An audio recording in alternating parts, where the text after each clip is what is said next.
We're talking about writing. We're here with well, I guess I'll introduce you first. We're here with David Perell.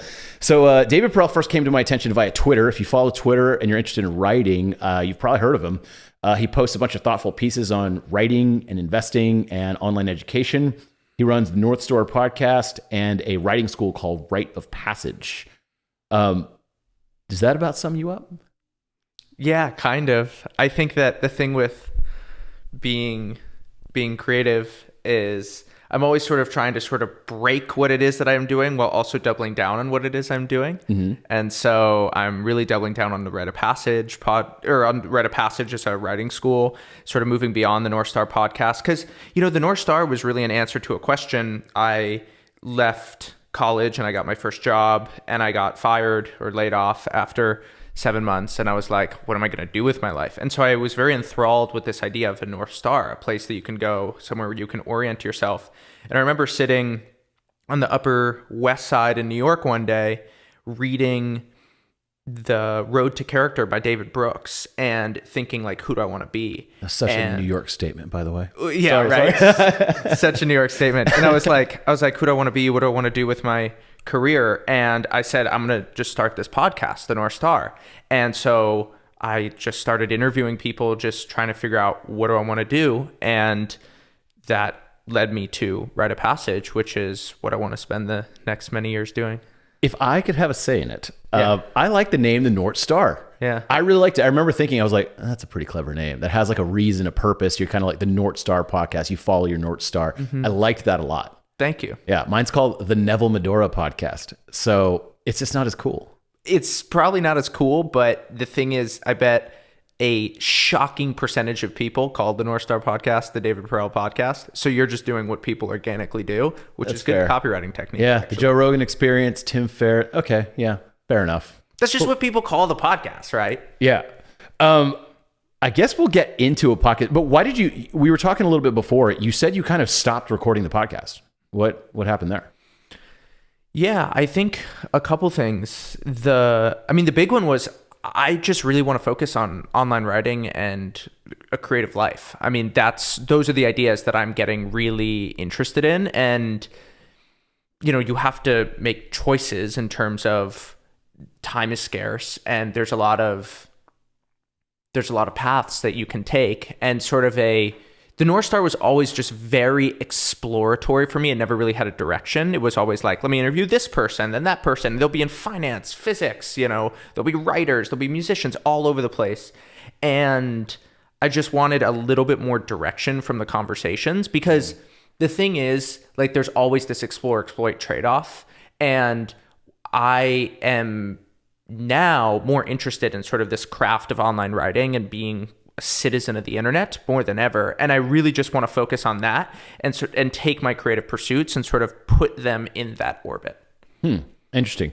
Have you noticed a flux in the type of writing that you used to do from before? Because I feel like you used to, I think you're a pretty young guy. You're 26? 27. Okay. So do you ever remember going to blogs? A little. In what sense? Well, it used to be in the beginning of the internet, like there was no like place, you wouldn't have feeds, right? So now you open up some Facebook, Instagram, whatever have you, and you just look at a feed.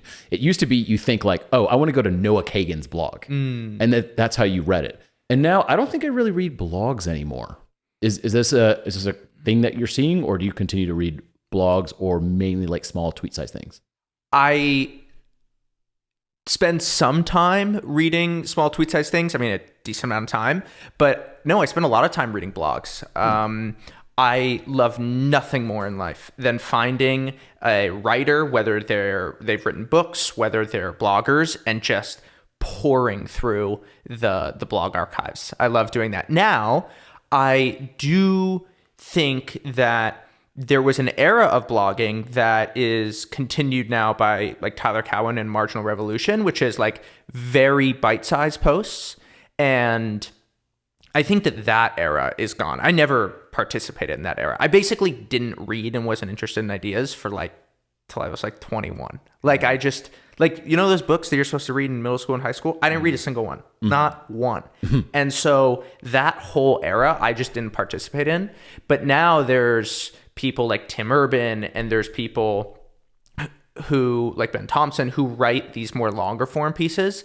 And I love just binging that stuff. So this is something I've been thinking about a lot because I've noticed the way I write. Someone that works in my company, she was like, I don't think you've written a blog post in a long time. I've made YouTube videos. I've made podcasts. I've made tweets. I've made social media stuff. Haven't really made a blog post in a while, which is kind of funny for someone who calls himself a writer. Right. And I think there's like this compression of information that's been happening ever since. And I'm not saying it's good or bad, but it used to be like a book. A book was where you got information just because the distribution of it was hard. Everything had to be packed into one book because you got one shot at it. Then it became like magazines, then newspaper columns, blogs, then Twitter. And then people started videoizing those things into Reels, Instagram stories, TikTok. Where do you see this going? Like the compression of information? Do you see the information expanding again, like long blog posts? Or do you see it just being everything's tweets now or tweet threads? Both. Yeah. So what you have is your average or median consumer is going towards more and more compressed ideas. But at the same time, there's podcasts that are 2 to 3 hours long that people absolutely adore. And there are still times where I want to read long form. And also, the most mileage I've gotten out of the things that I've made has been from long form. 15, 20,000 word essays where I spend 4 to 6 months of my life just inhabiting a single idea and then beginning to express that. And yeah, in terms of sheer reads, in terms of sheer page views, sometimes they get more. But I think that what really matters is that the people who read through all those, they develop a kind of relationship with you that can't be developed through short form bites. And so ultimately, I think that the answer is both. And yes, it's true that I think the median consumer of information, their attention span is maybe getting shorter. Like a lot of these cliches I think are true. But at the same time, it is sort of continually shocking to me how essays that I've written, like Peter Thiel's Religion and What the Hell is Going On, they still bring in people. I mean, I just wrote a piece about the liberal arts. It's 17,000 words. And I've now like sort of clustered with this galaxy of people who want to create new liberal arts schools. And that happens because of the depth and the multifaceted nature of that post, which admittedly was probably a little too long. That's totally true when you say that, because some of our top performing like SEO articles are long articles I wrote 5 years ago. Yeah. And still to this day continue to bring in hundreds or thousands of visits per day and also get email signups and sales, etc.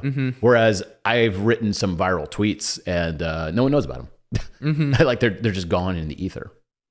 Well, it's because just the form of Twitter is more ephemeral. And so I guess as things get longer, the thing is you want to just match the length of what you're writing to the ephemerality of the platform. So you don't want to write long form essays on Twitter, and when you publish something on your blog, you want it to last the test of time. I always say 10 years. I want the things that I post on my blog to be just as relevant 10 years from now as they are today.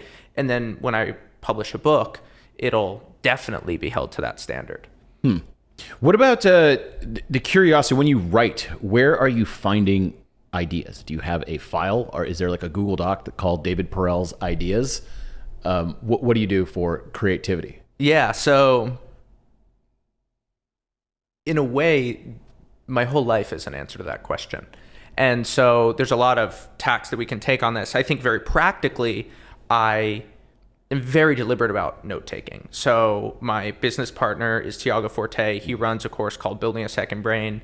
Took it in 2017. It just changed my life from just being able to be somebody. I remember I used to walk around New York City with all these ideas as I was walking. I'd sit down at a Starbucks and I would look at my computer and all my ideas would just disappear. It was as if my brain had gone blank, and I was like in the movie 50 First Dates when Drew Barrymore, I think, loses her memory every single day.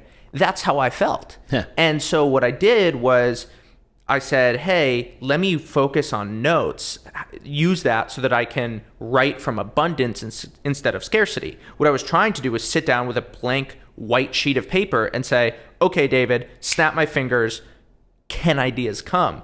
And I basically inverted that. I said, you know what, I'm going to just take a bunch of notes, and then whenever I get stuck, I'll draw from those notes.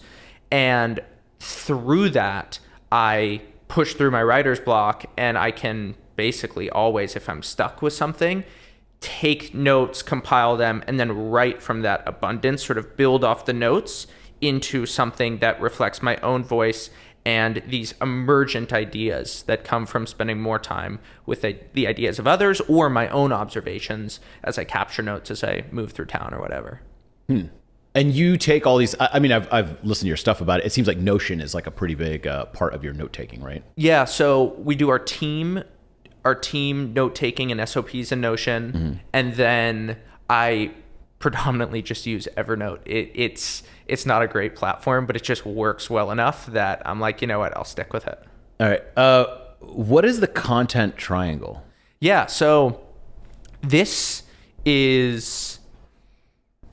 has to be put in context of somebody, just the way that we used to write books, right? So if you were to take someone like Henry Thoreau, he very famously goes to Walden Pond in like 1848. And he's like, I'm going to escape society for 2 years. And he comes back with this book. And it's a great book. And I think that this is how a lot of people think of writing. They're like, I need a writer's retreat. I need to go to a hotel room, escape society. And there's this like necessary tension between living your life and spending time with people and doing things you want to do and writing. And it's like, if I'm going to write, I need to say no to everything else. And the second I have kids, the second work comes up, I can't write at all. And that's how I thought about writing for a long time. And it didn't work for me. And so rather what I said was, what we can do is we can see a book as the end state that's actually like a 5th or 6th draft of ideas that we're developing over time. And we can develop these ideas during the course of our ordinary lives through conversation like the one that we're having now. You're always getting feedback when you're having a conversation. So if you're communicating an idea, you're getting feedback from somebody who's saying, hey, that's pretty interesting, if they're leaning in, if they're nodding their head, or if they're dozing off, they're sort of looking sideways. They're obviously bored or confused, or you've lost them in some fundamental sense. So then if you go out to dinner and you say something, a bunch of people are laughing, people are saying, hey, that's really insightful. You make a point that then gets the conversation on a thread, and then that idea is sort of lingering in your mind as you're walking home. Well, go tweet that idea. Go put it in your email newsletter the next week. And what you're doing when you do that is you're continuing to get feedback. You're getting responses from people. People are giving you more data on, is this idea interesting? Can we reframe it in a way that makes more sense? And this is like what comedians are doing all the time, right? Like before a comedian goes and does their Netflix special, they're playing in small little comedy clubs or performing in small little comedy clubs where they're basically getting feedback on what the audience is doing. And so whereas the Thoreau model is like, okay, this is our first run, let's go do our Netflix special. The content triangle is basically getting all these mini points of feedback and over time doubling down on what works, compressing your best ideas so that then by the time you do publish your book, by the time you do have that performance, it is like your 5th, your 10th run through that idea rather than just your first. Yeah, that's actually a good point. A lot of comedians do that. Mark Norman is famous for like just being really popular on Twitter, and then he just develops those in the clubs, whichever tweet. He says whichever tweet gets the most retweets the quickest. Yep. That's the one he runs with. Then he runs that bit in the club, sees what words make it funny, and then goes on the full special with it. Exactly. Interesting. Content triangle. Is that something you kind of coined? Yeah. But this is a big thing. Coin terms. Coin terms. Like this is huge. Like I think that this is one of the Perell triangle. I was talking to a friend the other day who's been sort of deep in the game of studying what different online creators who are successful, like what do they do? And he said they do 2 things really well. The first is they coin terms. So they basically will take something like the content triangle, which is an entire concept and stuff, and they'll just come up with a term for it, and then it sort of gets spread into the ether, and then that name points back to them. So as people use it, people are like, oh, who came up with the content triangle? And the thing is, sometimes it works really well. Sometimes, it doesn't work super well.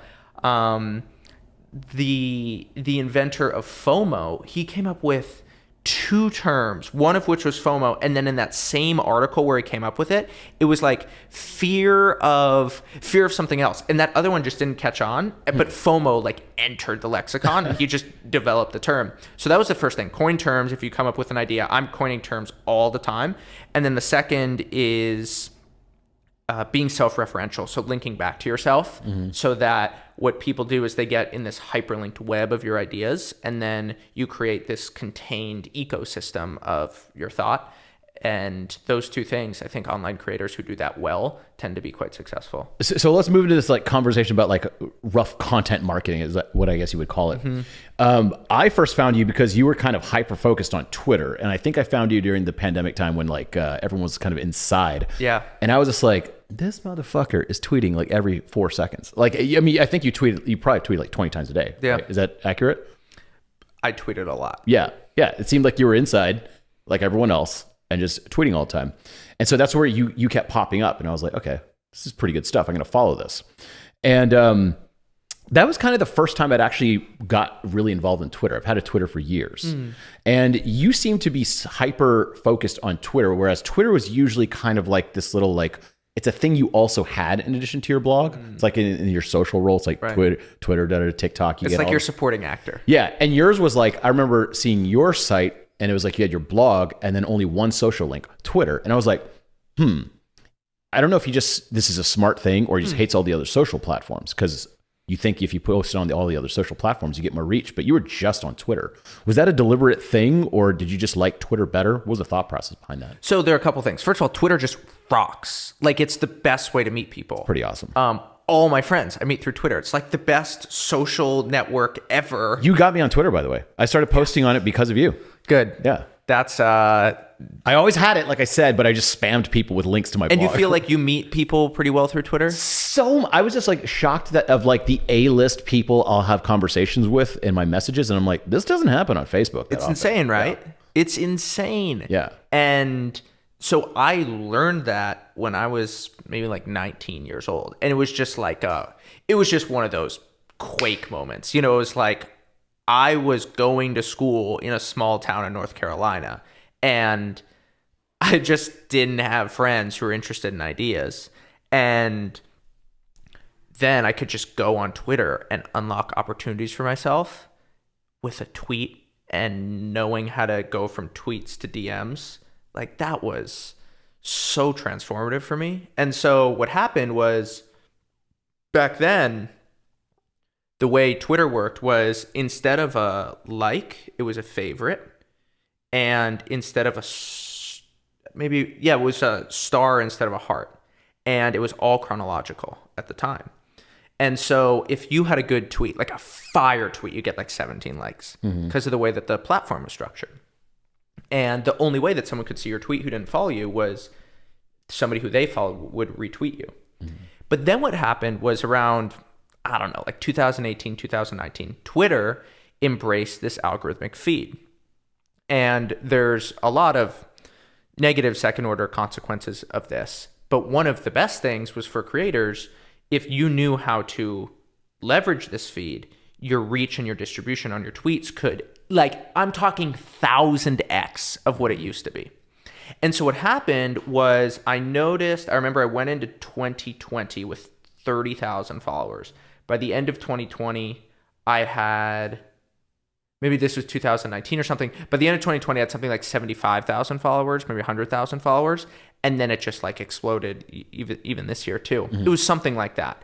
And it was just this moment where, because of the algorithm change, if you knew how to leverage the platform, your audience could just explode. And it all happened for me basically during the pandemic, was when I really focused on it. I made a course on how to crush it on Twitter. And when James Clear has this great line, he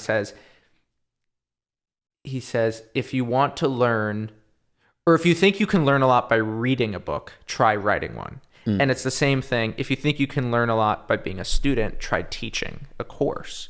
And once you teach a course, like, I figured out all these subtle things, right? All these little this thing, that thing, and just together, the symphony of those strategies combined to just create sort of an orchestra and an explosion of growth. Yeah, I watched that and I was just like, that's pretty impressive. And so the thing that convinced me, actually, get this, I don't know if you guessed this, the thing that convinced me, I was just like, dude, this kid's onto something cool, is when Balaji started liking your tweets. And I was like, that's pretty cool. Yeah. I was just like, that's pretty awesome. And it's just like, I'm assuming y'all didn't like super know each other that well or something. But I met him through Twitter, you know. Exactly. So I was just like, okay, that's a pretty cool thing. So I started tweeting pretty recently, I guess around that time last year. Yeah. Yeah. And it's been kind of cool. It is a little bit distracting. I read an essay or a thread, I forgot one of yours, that you said you were like definitely addicted quite a bit. Definitely addicted. But it almost seems like okay, there's certain addictions, like if you're doing heroin and you're blowing people under a bridge for it, that's a bad addiction. Yeah. If you're tweeting all day but learning, it's kind of like, well, it's an addiction, but it's not like horrible. Mm-hmm. It's like addicted to working out. It's like, it's kind of positive, right?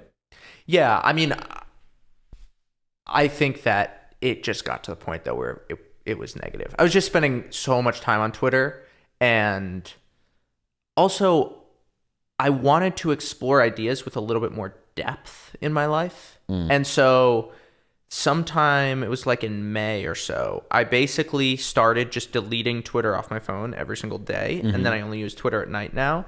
And then I can only, on my computer, I can only go to my own profile. So if I have an idea, I can tweet it right away. Then I just close it. And I can just look at stuff on my own profile, but I won't get sucked into the feed. And then at night, I'll just download Twitter and then just catch up with the world then. But I just literally delete Twitter off my phone every day. Like, it's just not even downloaded right now. I've noticed you've tweeted a lot less now. Which is now a new problem. Now I want to start tweeting a lot more. But so I'm trying to figure out how to balance. You missed it. They got you back. Exactly. They got you back. So when I started tweeting a lot more, I was going to be like, I'm going to tweet 3 times a day. I thought it was going to be very easy. It's actually, and so it's kind of what we talked about, the distillation of information before, where you actually kind of have to take a big thought and then kind of cram it down into something small. And so what I've done lately is, like you said, with the Drew Barrymore example of like forgetting what you're writing. Yeah. I would say, okay, I'm going to tweet in morning, afternoon, night, and let's see what happens. Sure. So I'll wake up in the morning and be like, damn, I got nothing. Yeah. And I'm like, well, for any of my other writing, I have a big blog called Neville's Blog File or whatever. And it's just a bunch of blog posts, topics I want to write about. So I made one called Tweets. And that's been super helpful. And I recently added today, and tell me what you think of these. So one thing I've learned through tweeting is that just writing independently is kind of one thing, but then getting them shared really juices the algorithm, and that's where you can go to the moon. So Sam Parr, who lived down the street over here, the Hustle crew has like pretty large Twitter followings. Yep. One of the things they'll do is like when something's pretty good, they'll all retweet it to all their audiences. Then it compounds, and then those people, et cetera, et cetera. So you kind of set off the chain reaction on the algo.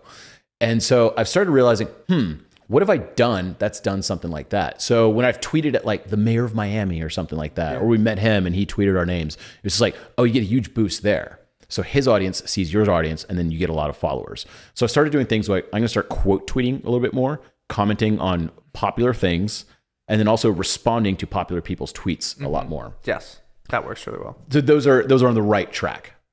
Responding to other people's popular tweets works really well, but the thing that works the best is threads. Because the thing is, I think that threads are like they're just treated differently. I think that when they first came out, that's when you had the biggest advantage, because it was as if they treated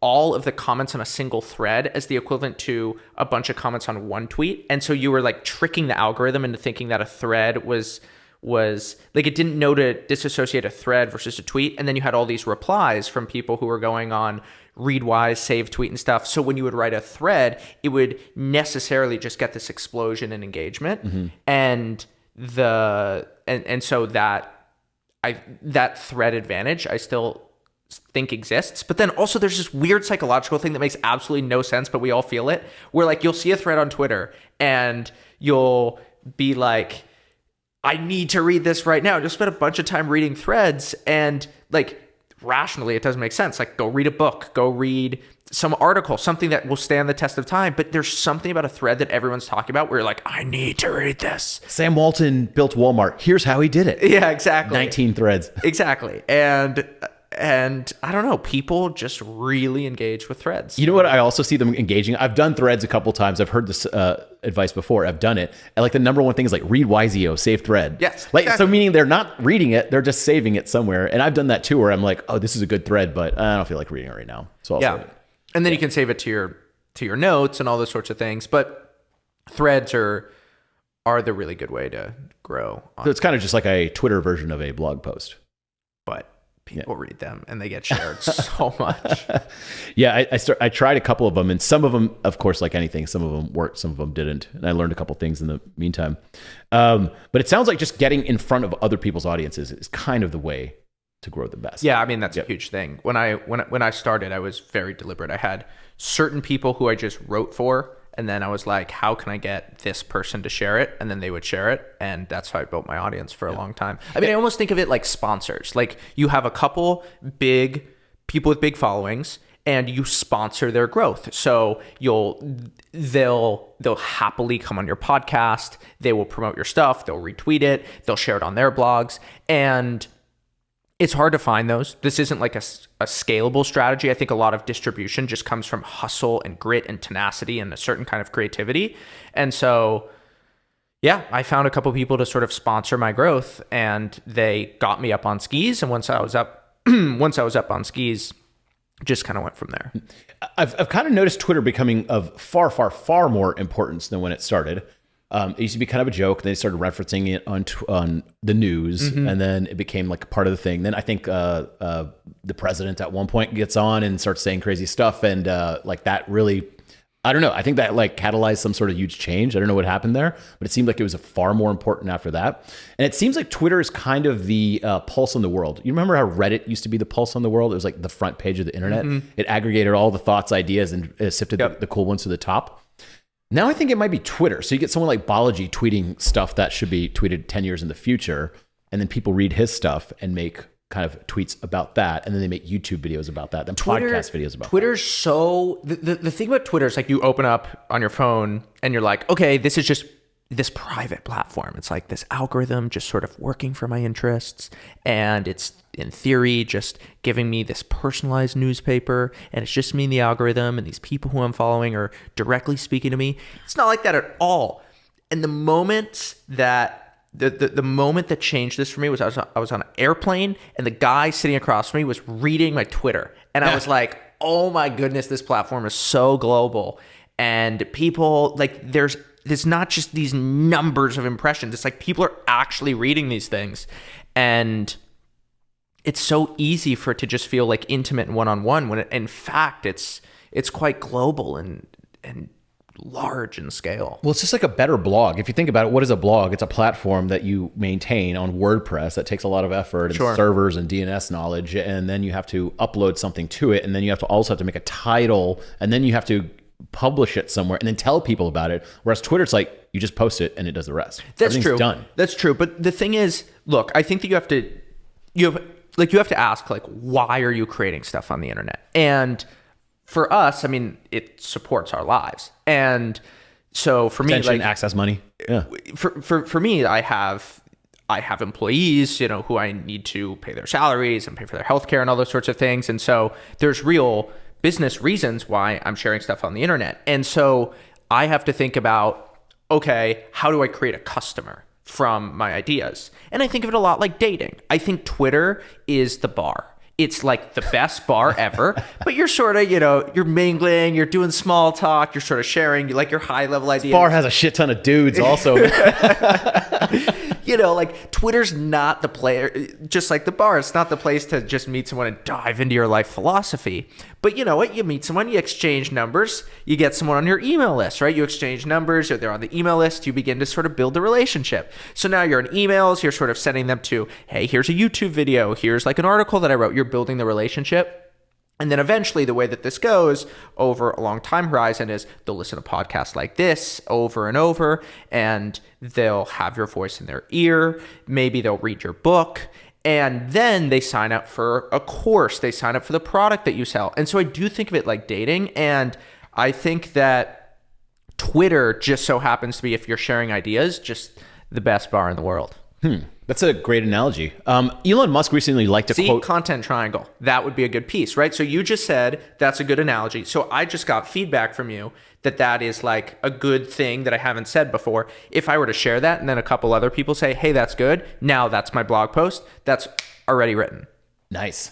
I do something similar with, I do a Friday email. I think everyone does either a Friday or Monday email. Yeah, now. exactly. I think you do both. I do both. You both. So I do a Friday email. And it's generally, I just take my tweets and put it in the, the email. And that's kind of like the whole email. Elon Musk had a great tweet that he liked by a woman named Bindu, and I forgot her last name, but you can look it up. And it said something like, Twitter is the closest thing we have to a human neural network. Each person is a node with weights and measures that goes on to pass its biases to the next. And I thought, I was just like, damn. That's pretty cool. That's have you heard that? No, but I like that. So it's kind of he always talks about mind viruses. So a virus can be a good or bad thing. Sure. He's not making it a bad thing, but he's saying an idea can catch on and permeate through society. Of course. Right. And a lot of it happens through Twitter first and then permeates down to some of the other social platforms. So I don't know. I think Twitter is quickly becoming like this real pulse of the world. And I love that it's so, people complain that it's a little bit, it's toxic or bad. But I like that you're allowed to be toxic or bad and you don't have to listen to that person. But the good stuff kind of wins out. And also, it's just like no one's getting hurt on Twitter necessarily. It's just like words. So it's not a big deal. So yeah, I mean, I think that like there's moments where, well, I know a lot of people have had some really just brutal things happen to them on Twitter. And when it comes to the toxic aspect of Twitter, I think that the problem with that is that the way that the platform onboards you, I think leads you to a lot of that toxicity. And if you compare a platform like Twitter, which if you want to create a more sheltered environment, a place where it does have less of those toxic features and you can curate your environment, it just takes a lot of agency and sort of cleverness, like familiarity with the platform from the user's perspective, knowing you can block people, you can mute certain keywords by changing your social graph and interacting with the platform in a certain way. Like every single time you like something, you're training the algorithm on what they should serve you. But the thing is, this requires a lot of work from the user, where if the next Twitter, whatever it is going to look a lot more like TikTok. You go on TikTok and you don't really, I mean, you can follow people, but that's not a central piece of the algorithm. What makes TikTok so special is that the algorithm kind of instantly learns your tastes and then gives you more of what you want. And so it does a lot of that filtration automatically. I like the option of like, I wish there was like a mood that you can say. Yeah. Like Twitter, like in the morning, sometimes I'm like, okay, funny. Like outrage is great, but like, come on, show me cats. Yeah, exactly. Like, whatever. I wish I could just say, right now, I'm not in the mood for that. Yep. So Twitter, give me some of the good stuff. YouTube does a good job of this. At the very top now, there's like music and there's sports. Like I love golf highlights. Like I never miss my golf highlights from PGA Tour ever. But like, don't give me that at 10 a.m. because that's when I need my music. Or at 2 p.m., that's when I watch 10 to 15 minute YouTube essays. And so I'm in all these different moods. And the thing is, on Sunday evening, that's when I watch my golf highlights. So one of the upsides of Twitter that you've mentioned, a lot of Twitter talk here, but one of the upsides you've mentioned is kind of like being able to interact with people directly, like Balaji or some like big time people that you otherwise probably wouldn't have as much access to. Yeah. Have you invested in companies through Twitter and things like that? What are some upsides of being popular on Twitter? Yeah, I think investing is one of the big ones. But the thing that I just adore about Twitter is finding up and coming creators who they have 500 to 3,000 followers. They're sharing really interesting things and they're kind of have like their own pulse on the world, like their own vibration that is different from the consensus. And I just reach out to them and we hop on the phone and we just talk. I mean, that is how I make my best friends in the world. Like people who have small audiences on Twitter who are distinct and differentiated, and just bring them together even. I mean, that's then what I'll do is wherever I go, I'll have a couple friends who are like that. And then if I fly into Los Angeles, we'll just do a dinner with a bunch of them. And so you can just be a connector of those people. And they tend to just have distinct views on the world. And I'm always just trying to get out of the consensus, you know, like trying to find people who are into weird ideas. They're sort of on the fringes. They like have their wavelength, and they have some kind of perspective on the world that I'm not seeing elsewhere. And being able to reach out to those people and have it be kind of a big deal for them is the best part of having an audience on Twitter. Do you follow any specific communities like Build in Public or anything? I'm familiar with Build in Public, but for me, it's just, you know, it's just a bunch of like what I love is people who in another life they would be academics, but they're sort of unsatisfied with the academic path. So they tend to work, you know, a normal job or something, but they're like extremely interested in ideas, but then they don't really get to implement ideas in their work. And so they go home and they're just like sort of like solo academics. They just do it for fun. They'll read like all these crazy books and just like they're obsessed with figuring out the world. Solo academic. I like that I just term. reach out to them. Yeah. I love those Content people. triangle. That's a new one. Yeah, Solo exactly. Academic. Solo academics. Yeah. The solo academic. That's an interesting term. What do you use like a machine or system? Like you said, like, I guess you use Notion. Yeah. I guess, or is it just kind of random stuff? Do you, so I'm trying to do like a quote tweet of this, of that. Is that a mistake? Is this how you do it? Or you just kind of follow your passion? Well, okay. If you want to grow your audience on Twitter, write threads and get more in touch with when you feel an epiphany. Epiphanies are felt. They're in your body, not in your mind. And so the thing is that a lot of what stops people from doing well creatively is they lose touch with what their body is telling them. And I think that a lot of people, in terms to just try to be more productive, what they'll do is they'll suppress their emotions. Because like if you look at a kid, they're ruled by their emotions. And then I think often phase 2 is to suppress your emotions. You become totally stoic, not in the literal sense of the term, but stoic in the way that people speak about it culturally. And so you sort of turn off your emotions. But then what I spend a lot of time doing and working on with my students is then reactivating the emotions, not so that you're ruled by them, but so that they can sort of help you. And so you can listen to what your body is saying. And if you ever go, you know, you're reading a book, you're at an art museum, you're having a conversation, like your body actually tells you once you've come up with an insight. All this to say, when it comes to Twitter, is it's sort of like this barbell of like small little insights. So last night I'm sitting down and I'm reading about this new platform called Urbit, which is like a new computing platform. And then I'm working on this documentary of my favorite musician. And I'm going to spend I've spent 4 months working on this. I'm spend till the end of the year working on this. And so it's taking up a huge portion of my life, just learning about these two things. And I realized like, okay, because I'm stressing out about this. And I'm like, you know what? So the problem with traditional productivity advice is that often the big breakthroughs that you have don't feel productive in the moment.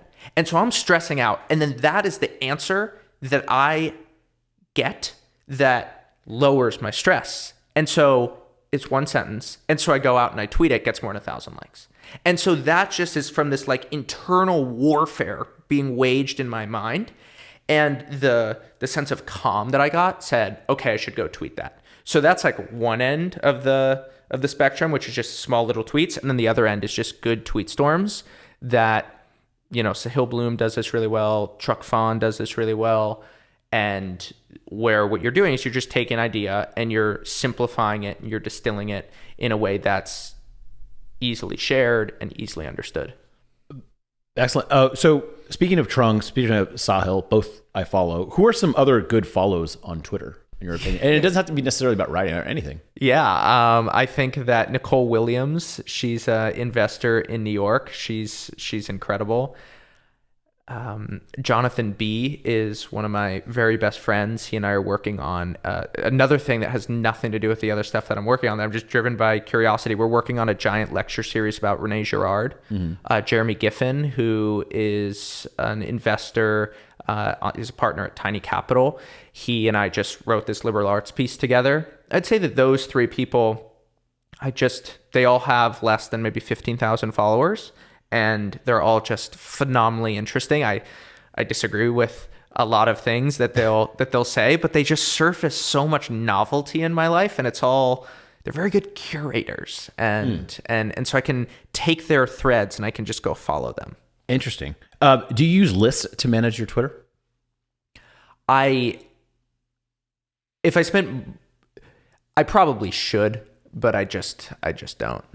But then doesn't your feed get clunked up with people? Like one person, like let's say Jonathan B. I don't know anything about him, but let's say he loves writing good stuff. You know what I do? This is like one of my favorite ways to use Twitter. Rather than lists, I found my own workaround. People who I like following, I'll go and I'll look at their likes, and I'll just read their likes from the past couple days. And that is the best Twitter thread there is. Interesting. So actually, I do kind of use a list, and I get to exactly what you're kind of getting at, which is like the deeper reason why you would use a list. But I find that just looking at the likes of people you admire is I found just like my Twitter thread feed is quite enjoyable because I only follow roughly 100 in that range. Oh, good for people, you. like Elon Musk and stuff. So I actually don't follow you, but you're at the top of I have one called I think it's called Copywriters because I named it one time and then it just added to it. Yeah. But you're at the top of that list. And so I see your stuff when I go to that list. But you used to tweet so much that I was like, all right, this is a little bit too much David Perell. Right. And so I try to get like a balanced Twitter feed. And so I have all these different lists, and it's made it quite interesting. Like sometimes, like in the morning, I want just like fun stuff. So I have one called Sciencey Stuff. Yeah. And I follow all these like science accounts. And it's a really good time. And then I don't have to view political stuff and all that kind of everything. Right. Interesting. Okay, I like that. Well, I think there was a lot of Twitter stuff. It's pretty fascinating. That's kind of what I know you for. So sorry for so much Twitter stuff. No, it's good. Let's go to something else that we both do, courses. So I run a thing called Copywriting Course. You famously talk about cohorts. And I've had Gagan Biani on here who, Maven is cohort. One of my very best friends. Yeah. So he was talking about cohorts, and a lot of people have done cohorts. And cohorts is essentially, it's like a class, but online. Yeah. Right. And you run only cohorts for the most part, I believe, for Rite of Only Passage. cohorts. Yeah. Right. What number cohort are you on now? We're going to go on to number 8. I'm so excited about 8? cohort. Yeah. I thought you were on like 17 for some reason. No. Oh, okay. I misread that. I'm so excited about cohort-based courses. When did you start your first cohort? April 2019. Okay. Yeah. And so I guess you do it every quarter, roughly. So we did a bunch of them. I think we did 5 in the first 14 months, and now we do 2 a year. I can't do more than 2 a year. It takes everything out of me. It's so much work. So let's go into the downsides of cohorts. Yeah. A lot of work, and then you have to be present for it, right? You have to be in front of a camera to do a lot of it, right? Yeah. Okay. So look, the upsides and the downsides are together. We can talk about the future of cohort-based courses and how we're going to solve a lot of these issues. But basically, what you get from cohort-based courses is you get a very small amount of time where there's tons of high energy.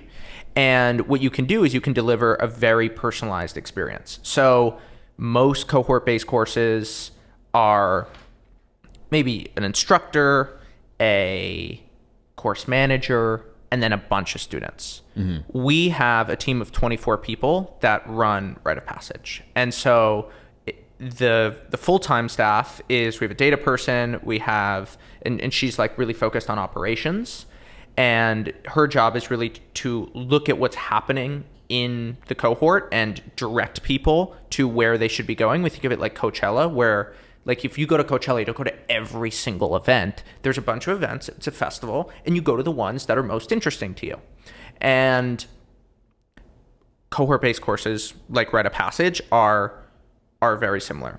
And then what we have is we have a team of alumni mentors with a lead alumni mentor, and they all work individually with students to talk about some of the emotional challenges that they face or some of the technical challenges that they face. And every mentor we just encourage to be as much of themselves as possible, as distinct and differentiated from each other, so that like music at a festival, you can say, hey, this person wants rock, this person wants hip hop, this person wants electronic music.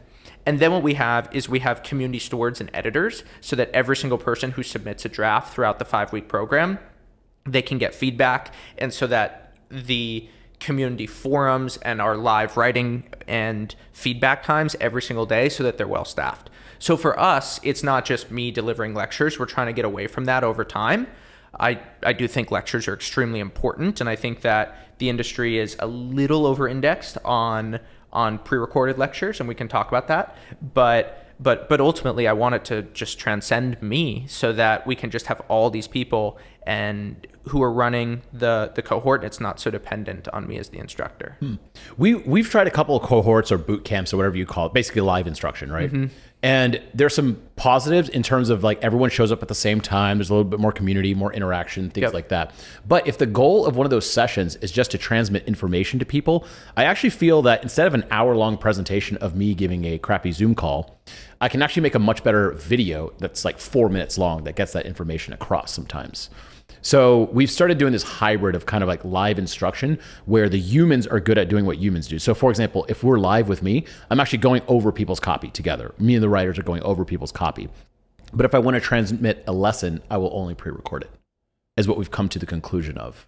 Does that sound sort of? Yeah, it's funny. At some rational level, I totally agree with what you're saying. Like, of course that's the case. Like, if you're to just look at everything logically, you'd say, of course we should be doing that.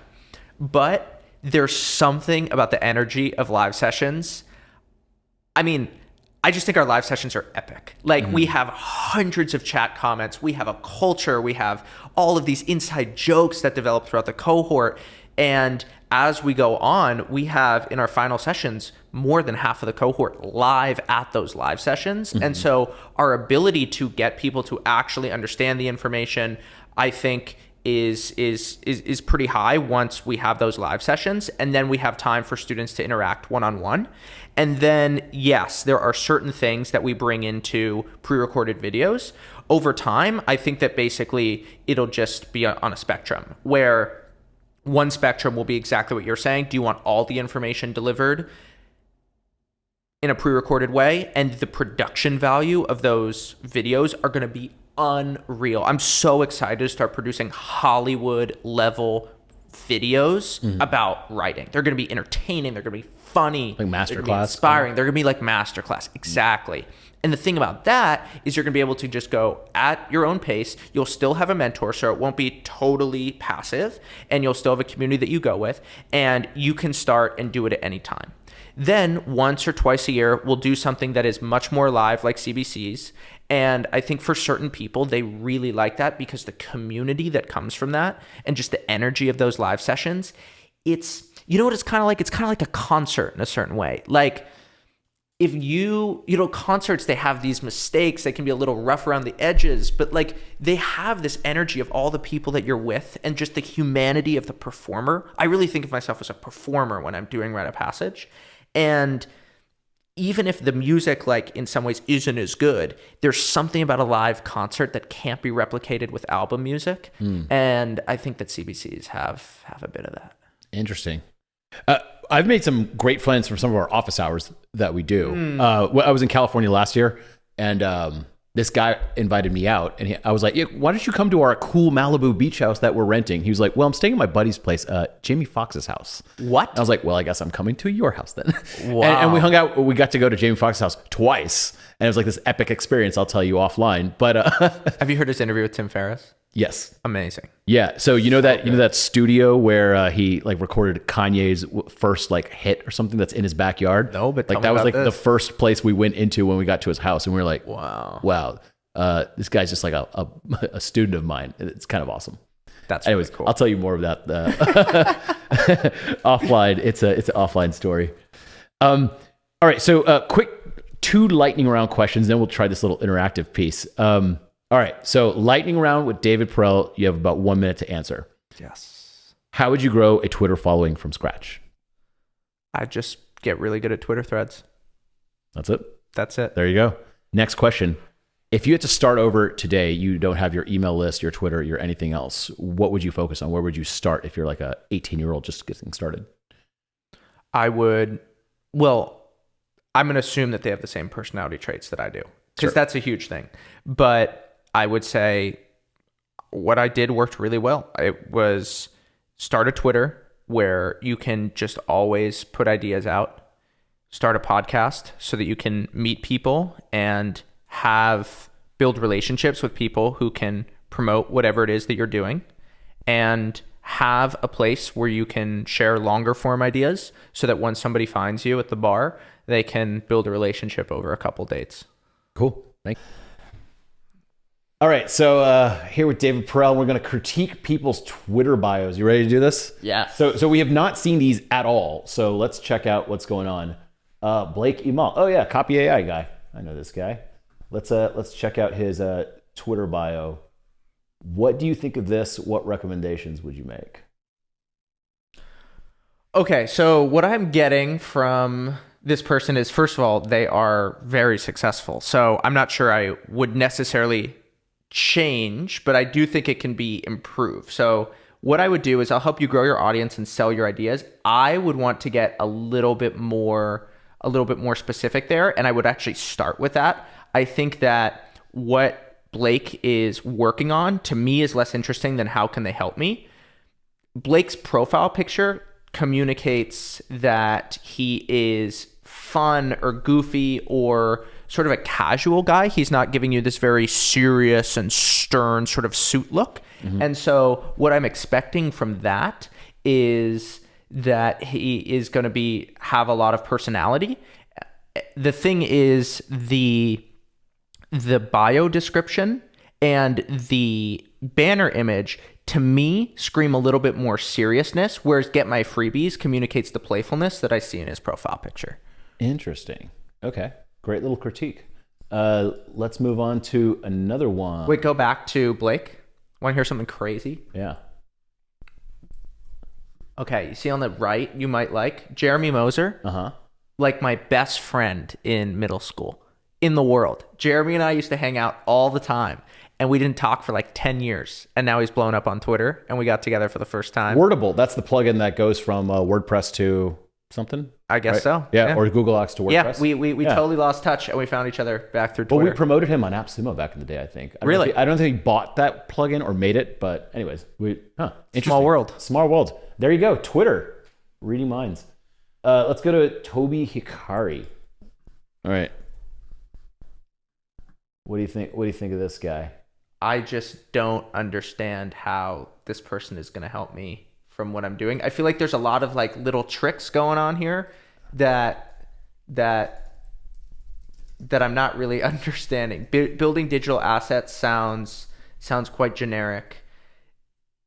I just don't understand what this person does, which is my critique. I would want to know, how can you help me? What can I learn? What is your focus?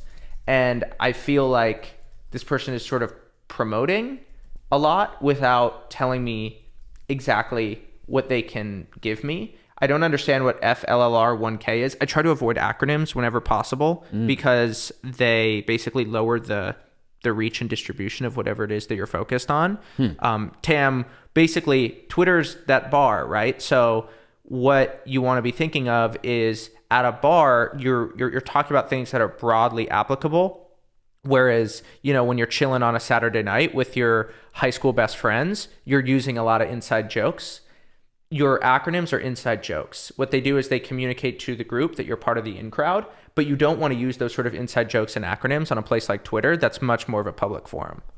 Interesting. Okay, I'm going to open up a couple of these at a time, and we'll go through these. This is very insightful. What about me? What about this guy? Okay, so why are you thinking about that banner image? Random banner image I uploaded when I first joined Twitter, and I never change it, and it displays nothing.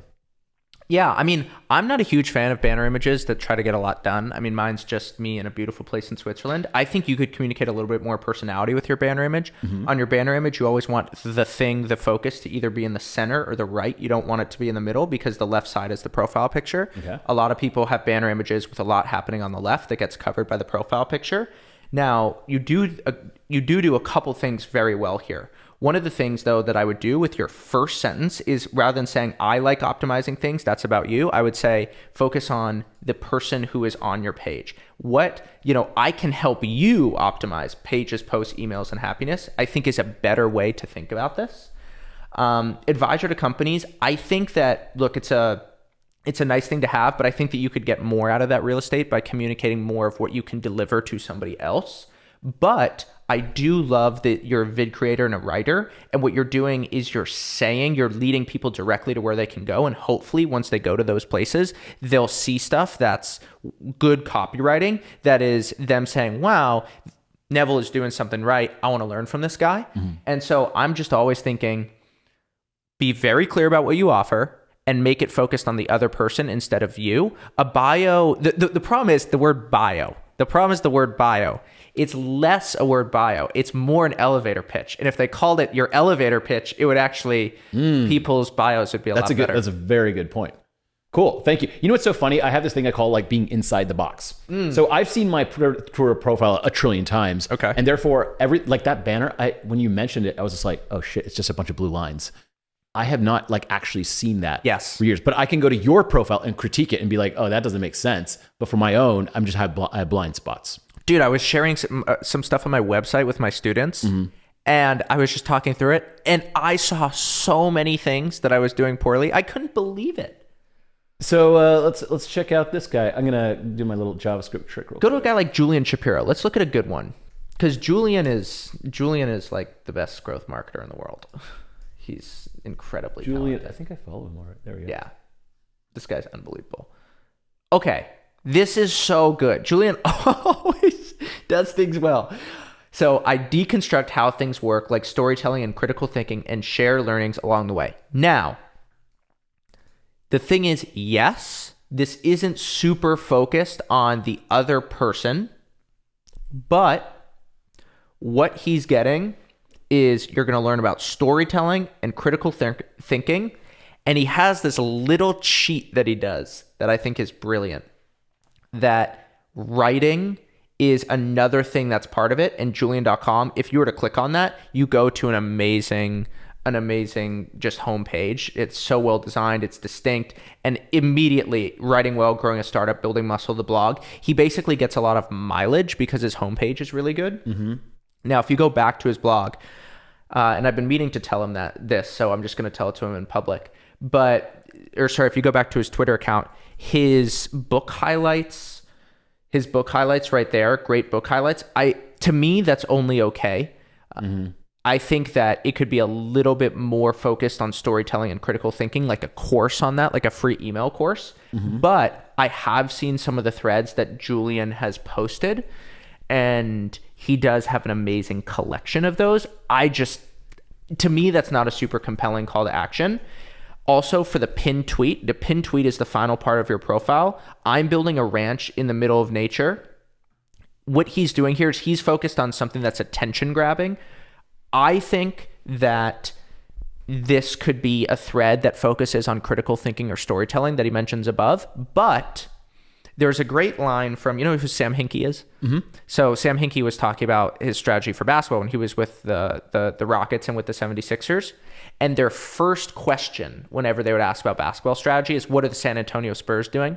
Julian is the San Antonio Spurs of growth marketing. So if I'm confused, I just look at what Julian's doing. And also, if I think that Julian is not doing something totally right, I assume that there's something he knows that I don't know. Yeah. But that's my critique. He's like the San Antonio Spurs.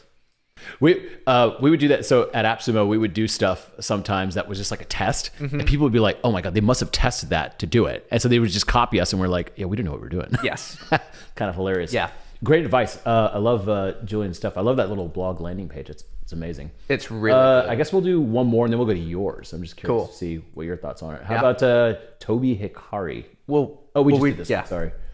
How about this guy? Okay, so immediately, I don't love the aesthetic of this. It's trying too hard, I think. It's too many lines, and it's too focused on just trying to be optimized. It's not really clear to me what I get from those 7 buckets, and also I'm not sure that like if I were Omni, I would focus on find one of those things, really focus on them. Maybe I still don't know what he does. I share tips for remote peeps. It's not coherent and unified like I think it could be. I do like the want tips into Omni structured. I think that that's a decent call to action. But what I would just do is exactly what you're writing. I share strategies for remote workers to do what? And in some way, this is my experience. This is what I'm working on. And so what you're doing is you're saying, I can be useful to you in this way. And this is why I'm uniquely qualified to be useful to you based on what I'm working on, what I've done in the past. And you don't need a crazy resume in order to do this. It's just good, concise, well-compressed writing that is focused on the other person answering the question of somebody sitting on their couch asking, how can this person help me? Amazing. Cool. It looks like he's just getting started too. So totally. I really appreciate that advice. Yeah. I hope that he knows that comes from a place of love. And, I'm sure. We're not really roasting here. We're just, we're improving. Yeah. I mean, maybe mine is too much like this, but it works pretty well for me. What am I thinking here? The writing guy, I came up with that a couple years ago. I wanted people to call me that. I think it's a very simple, clear, memorable thing.